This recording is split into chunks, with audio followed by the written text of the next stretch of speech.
Michelle, but I think most importantly here, it's about whether or not the conference of the National Union of Mineworkers actually gets underway, because, as you mentioned, many issues that are on the agenda of this Congress of the NUM. But as I talk to you right now, Michelle, it's just past the 3 o'clock hour. This Congress, which was meant to start at 9 o'clock this morning, has actually not begun, Michelle. And I want to just give you a shot of what is happening right now. What you're seeing here are people that delegates to the conference who are essentially going back to the conference hall.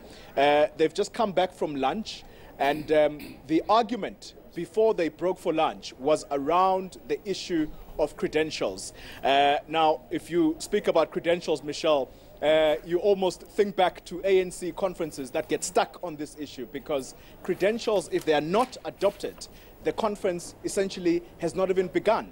And so I have now an official of the NUM who's going to explain to us what exactly the delay has been about. And he is Mr. William Mabapa, the Deputy General Secretary of the NUM. Mr. Mabapa, thank you very much for giving us your time. What is the delay here, sir? Yeah, I think only the delay was that prior to this Congress, there was an appeal in the Regional Conference of Rustenburg. Then the NEC constituted an investigation, an independent investigation over the matter. Then the investigation brought a report that says that the conference did not comply with the Constitution. And then as such, because the investigation provided that the conference did not comply with the Constitution, therefore the NEC dissolved the leadership of Rustenburg. Now, when they dissolved the leadership of Rustenburg, there was an issue in terms of the credentials. In our credentials, all the regions are given 13.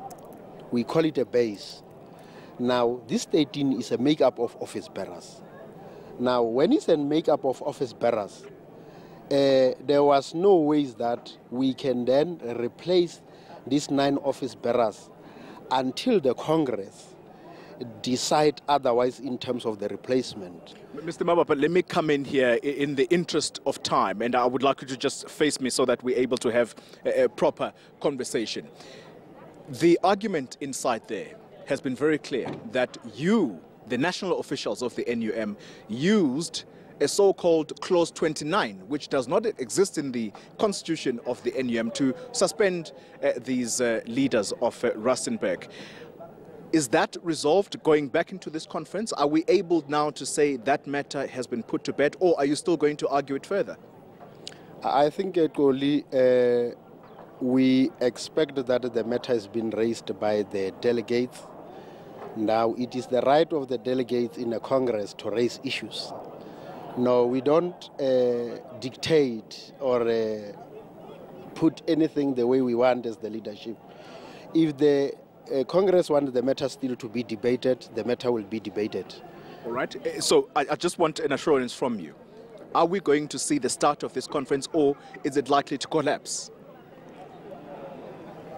Comrade Koli, the Congress is the delegates that decide on the Congress to continue, or is the Congress that decide on the Congress not to continue. It can't be an issue of the leadership. So you must understand that the Congress of any organization is about the delegates. It's not about the leadership. So the leadership, you must understand, like a Congress, there is decision-making body in NUM.